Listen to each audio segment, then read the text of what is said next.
Jika bermanfaat, jangan lupa like, subscribe, dan share video ini.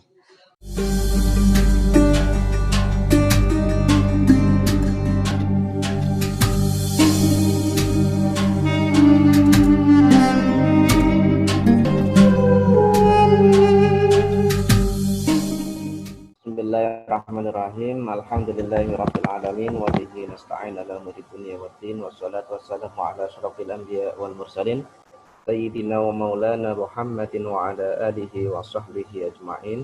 Allahumma fatihna fid din wa 'allimna ta'wil amma ba'd. Baik, mohon maaf tadi ada gangguan teknis sedikit ya. Baik, pada hari ini ya kita akan membahas tentang sunnah ya atau hadis ya, sunnah atau hadis.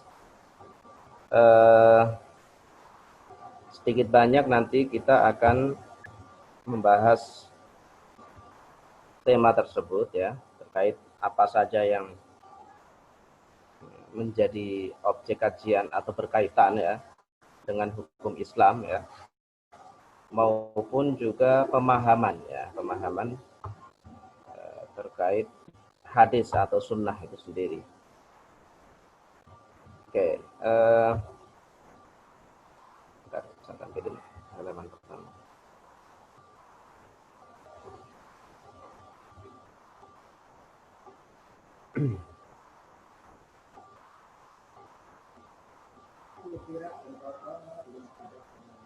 Oke, minggu lalu kita sudah membahas tentang Al-Quran ya, tentang bagaimana Al-Quran itu diimani ya, pemahaman tentang definisi Al-Quran, kemudian tentang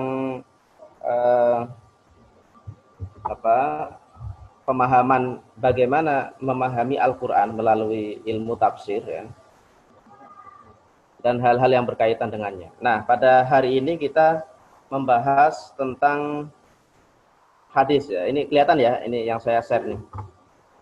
Ya. Oke, sebelum masuk ke hadis ya, ini ada perbandingan. Saya mencoba membuat perbandingan antara Al-Qur'an dan hadis ya. Sehingga nanti dari sini kita akan tahu ya, bagaimana Al-Qur'an itu secara strata memang ya lebih tinggi dari hadis gitu. Nah, Al-Qur'an ya, itu secara subut ya, subut itu otentisitas ya, secara otentisitas, nilai otentiknya ya. Kalau Al-Qur'an ya itu sudah pasti qot'i ya, sudah qot'i atau pasti, artinya otentik, sangat otentik ya. Gitu. Tetapi kalau hadis ya, ini dilihat dulu. Hadis ada yang mutawatir, ada yang ahad ya. Nah, kalau mutawatir dia qot'i. Qot'i itu otentik. Maksudnya ketika suatu hadis itu nilainya adalah mutawatir, maka itu secara otentisitas, secara kebenarannya, originalitasnya ya itu pasti dipastikan benar gitu. Gitu kalau mutawatir. Karena mutawatir itu dibawa oleh orang banyak dan tidak mungkin satu sama lain itu bersekongkol untuk berbohong gitu. Mengarang hadis misalnya. Sebagaimana Al-Qur'an itu kan di antara syaratnya harus mutawatir kemarin, makanya dia qot'i ya. Akan tetapi kalau hadisnya itu hadis ahad ya, hadis ahad itu hadis yang di bawah derajat mutawatir ya, nanti pembagiannya ada gitu. Itu hanya sebatas dhonni. Dhonni itu dugaan, artinya dugaannya itu kalau mau dibuat persenan gitu ya, kalau qot'i itu 100% kebenarannya. Tapi kalau dhonni itu ya di bawahnya 90% misalnya ya. Tetapi tidak sampai pada 50%. Karena kalau 5% itu namanya syak nanti. Ya, dhonni itu di atas itu. Gitu. Nah, itu secara subut atau otentisitas ya, originalitas. Adapun secara dilalah atau pemahamannya ya, tentang pemahaman dari Al-Qur'an ya, pemahamannya ada yang qot'i. Ya, ada yang qot'i. Ada juga yang dhonni ya, kalau dari segi pemahaman. Ada ayat-ayat yang dia qot'i, jelas ya, pemahamannya jelas. Qul huwallahu ahad itu jelas, sudah tidak bisa dimaknai dengan hal yang lain ya, bahwa Allah itu satu itu sudah jelas, ya. Tidak ada kemungkinan pemahaman lain. Tetapi ada juga ayat-ayat yang doni, ya. Artinya memungkinkan untuk pemahaman yang lain, berbeda. Ya, misalnya ayat-ayat mutasyabihat, ayat-ayat tentang apa? Yadullahi fawqa aydihim misalnya, ya. Tangan Allah, ya, itu di atas tangan manusia. Nanti ada pemahaman lain, maksudnya adalah kekuasaan Allah, yaitu di atas kekuasaan manusia. Misalnya itu doni. Nah, hadis juga demikian, hadis baik yang mutawatir maupun yang ahad itu ada yang qat'i, ada yang doni, ya. Ada yang hadis itu jelas, ya, misalnya. Ya, tetapi ada juga yang pemahamannya itu hanya sebatas doni, kemungkinan-kemungkinan. Nah, ini secara perbandingan, ya. Dari sini maka memang Al-Qur'an itu setingkat lebih pasti, lebih otentik gitu. Karena dia pasti qat'i. Gitu. Makanya kajian Al-Qur'an itu lebih banyak ke sisi pemahaman, ya, sudah tidak ngomongin masalah otentiknya gitu. Berbeda halnya dengan kajian tentang hadis. Hadis ini masih ngomongin dari segi otentiknya dulu, gitu. Apakah dia otentik atau tidak, ya. Nanti kalau sudah dinyatakan otentik baru ke pemahamannya, ya, itu bedanya. Oke, hadis atau sunnah, ya. Pertama terkait istilah, ya, terkait istilah. Memang ada yang mengistilahkan ya sunnah, ada khobar, ada hadis, ada asar, ada, ya. Ya, jadi banyak sebenarnya. Tetapi dalam kajian hukum, kajian usul fikih yang dipakai itu biasanya kata sunnah, gitu ya. Sedangkan khobar, hadis, asar ini ada plus ada yang mendefinisikannya sama sebagai satu sinonim, ya. Ada yang mendefinisikannya sedikit berbeda. Misalnya kalau yang menganggap sama ya berarti segala hal yang disandarkan kepada Nabi, perkataan, perbuatan atau ketetapan, ya. Tetapi kalau yang berbeda itu nanti ada yang memilahnya, oh sunnah itu yang hanya berkaitan dengan hukum, itu ya, masuk sunnah. Kemudian ada khobar misalnya. Khobar ini ada kalanya Nabi, ada kalanya dari sahabat. Ya, begitu juga hadis. Ya. Hadis ada yang sahih, ada yang tidak sahih misalnya. Kalau asar misalnya itu dari sahabat. Itu kalau yang membedakan. Ya, tetapi secara umum itu menganggapnya sama. Nah di sini saya coba pakai kata sunnah saja. Ya. Gitu. Yang dimaksudkan di situ ya hadis itu sendiri. Gitu. Nah istilah sunnah ini ya nanti sebelum kita masuk ke definisi ya dalam fikih ya itu ada yang atau dimaksudkan sunnah itu adalah istilah lawan daripada bid'ah, ada ya dalam ilmu fikih itu seperti itu. Makanya ada tolak itu istilahnya nanti. Tolak itu cerai ya, cerai itu ada yang sunni, sunnah maksudnya, ada yang bid'i atau bid'ah. Gitu. Jadi sunnah itu dianggap lawan daripada bid'ah. Gitu. Itu satu sisi. Di sisi lain dalam fikih ya, sunnah ini ada yang mendefinisikan sebagai satu hukum. Ya, hukum yang dimana kalau orang melakukannya itu mendapat pahala, kalau dia tidak melakukan tidak apa-apa. Ya, ini nanti yang disebut dengan hukum ya, hukum sunnah. Gitu. Seperti sebagaimana wajib, mubah, haram, makruh. Tetapi masuk sunnah yang saya bahas di sini itu bukan itu semua. Ya, yang dimaksud sunnah di sini adalah secara bahasa, ya, definisinya adalah siroh atau torikoh atau cerita atau perjalanan itu secara bahasa. Sedangkan secara istilah segala sesuatu yang bersumber dari Rasulullah, ya itu namanya sunnah. Meliputi ucapan, perbuatan maupun ketetapan, ya itu namanya sunnah. Atau definisi hadis juga sama, ma'udhifa ilan nabi min qaulin wa fi'lin wa taqririn. Berbentuk ucapan Nabi mengucapkannya, berbentuk perbuatan Nabi melakukannya, ya. Berbentuk ketetapan Nabi menetapkan, tidak ngucapin, tidak ngelakuin, tapi melegitimasi, itu menetapkan ketetapan. Nah dari sini maka sunnah itu memiliki 3 jenis. Ada yang berbentuk ucapan. Misal hadis innamal a'malu binniyat, ini diucapkan oleh Nabi. diriwayatkan oleh Sayyidina Umar. Ya. Ada yang berbentuk perbuatan, seperti misalnya Nabi sholat. Nabi sholat itu kan sallu kama ra'aitumuni usolli, itu hadisnya kan. Ya, itu yang berbentuk ucapan. Tetapi bentuk perbuatannya ketika Nabi melakukan sholat, gerakan-gerakan sholat. Ya, Nabi rukuk, sujud. Nah, itu adalah bentuk perbuatan. Ya.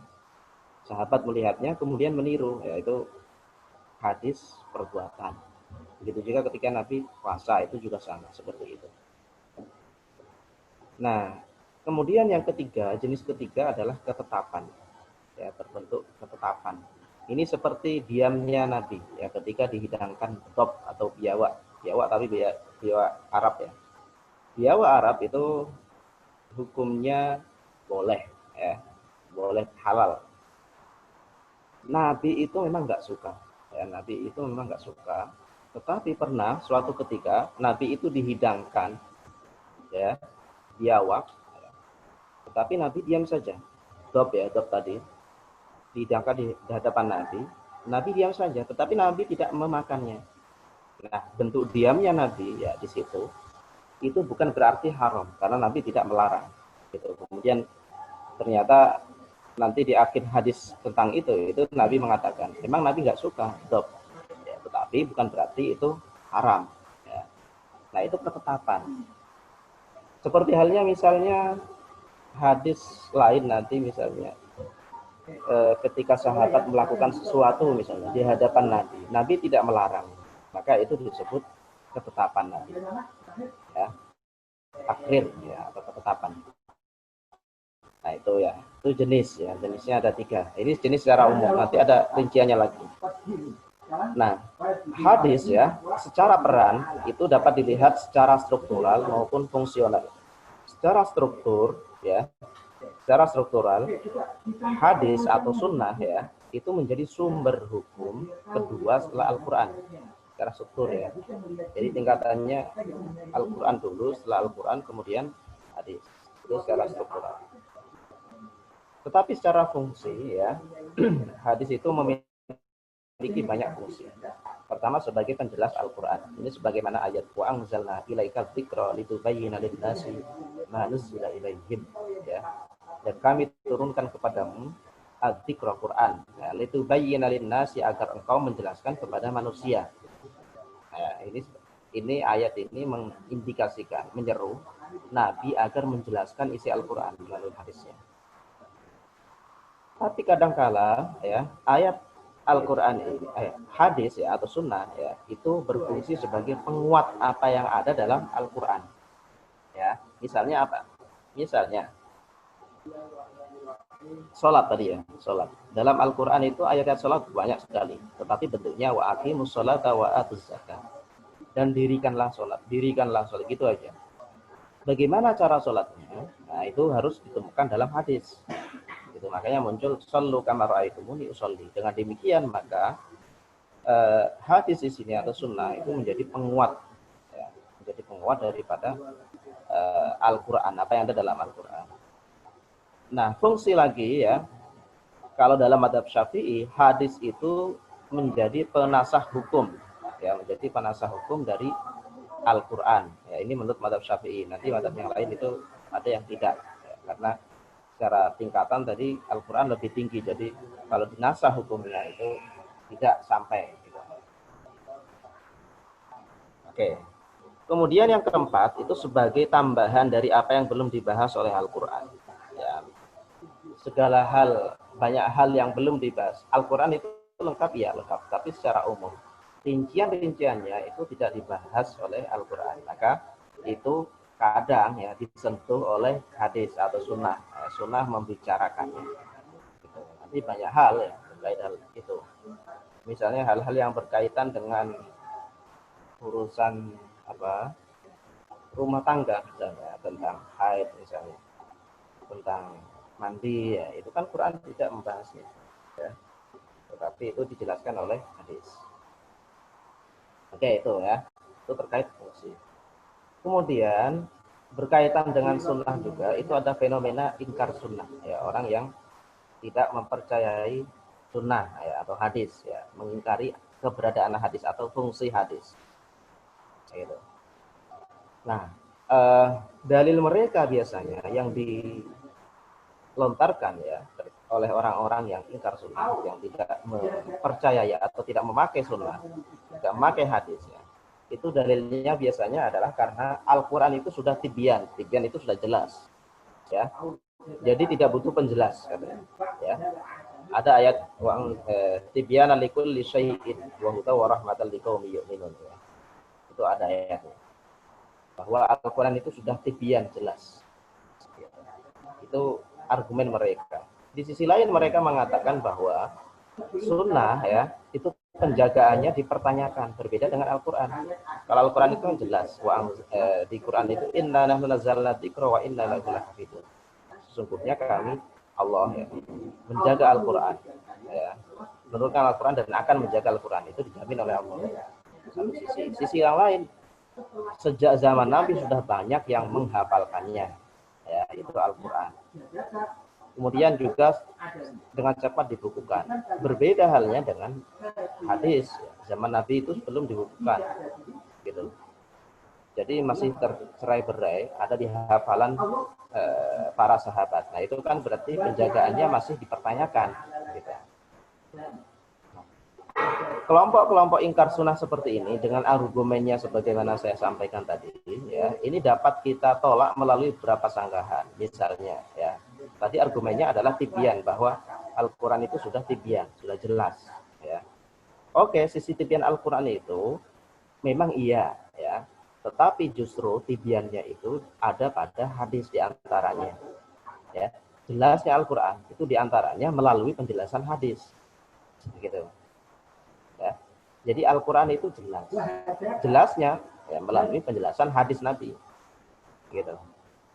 Kalau alasannya Al-Quran tibyan kemudian tidak memakai hadis, maka bagaimana dia orang yang ingkar sunnah ini memahami ayat-ayat misalnya yang ati Allah wa atiur Rasul misalnya. Kita disuruh taat kepada Allah dan taat kepada Rasul. Ya kalau nggak ada sunnah, mereka mengingkari sunnah, berarti mereka tidak akan taat kepada Rasul. Karena nggak ada sunnah. Ya, di sisi yang lain, dalam Al-Quran sendiri ya, itu ada perintah untuk mengambil apa yang dibawa oleh Rasul untuk melakukan sunnah. Ya. Contoh ayat misalnya, wa ma atakumur rasulu fakhudhuhu, dan apa-apa yang dibawa oleh Rasul, oleh Nabi Muhammad, maka ambillah. Gitu ya. Ini perintahin. Maka ambillah. Ya, berarti kan kita disuruh memakai hadis, memakai sunnah gitu ya, sebagai sumber hukum atau sebagai penjelas Al-Quran. Gitu. Sekaligus ini untuk menolak ya argumen orang-orang yang mengingkari keberadaan hadis atau sunnah. Nah, gitu. Mama atakum rasulu fakhudhuhu. Sekaligus ini menjadi ayat ini ya menjadi dasar tentang kehujahan sunnah sebagai salah satu sumber Islam ya. Karena memang Allah sendiri itu memerintahkan kepada kita ya untuk mengambil apa yang dibawa oleh Rasulullah. Oke. Sanggahan yang lain adalah kalau tadi dalilnya atau alasannya adalah hadis itu dipertanyakan ya, penjagaannya ya. Ternyata kalau kita lihat dalam Al-Qur'an ya, Allah sendiri itu menjaga Nabi ya. Wallahu ya'simuka minan nas ya.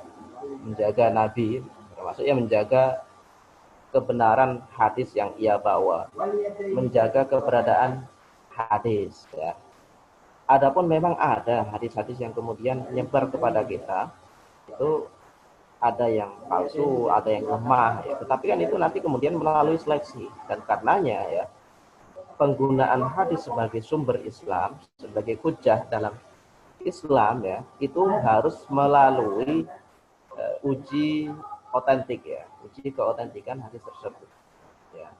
Ini kan berbeda dengan Al-Quran. Kalau Al-Quran itu langsung ke pemahaman. Tetapi kalau dalam hal hadis, ketika kita mau menggunakan hadis sebagai sumber ya atau dasar ya, maka harus melihat sisi sisi keotentikan dulu. Apakah dia otentik atau tidak? Ketika tidak otentik ya udah selesai, ya tidak dilanjutkan. Gitu. Makanya dalam hadis itu ada tahapan-tahapannya. seseorang itu kemudian sampai pada titik mengamalkan hadis, itu tidak bisa langsung tiba-tiba dengar hadis amalkan, dengar hadis amalkan, ya, ada prosesnya. Nah, gitu. Prosesnya apa saja? Ya tadi, pertama menilai kualitasnya, sahih nggak dia? Oh palsu, nggak usah dipakai, nggak usah dipakai. Oh sahih bisa dipakai, hasan bisa dipakai. Gitu ya. Ketika sudah tahu kualitasnya adalah sahih misalnya, kemudian dilihat dulu lagi, apakah dia sudah dinasah atau belum? Apakah dia bertentangan dengan hadis lain atau bertentangan dengan Quran atau enggak? Kalau bertentangan ataupun kalau sudah dinasah berarti nggak usah dipakai. Harus dipahami dulu ya, apa arti yang benar, apa pemahaman yang benar. Baru setelah itu baru bisa diamalkan. Nah, jadi ada prosesnya. Oke, itu terkait sunnah ya secara umum.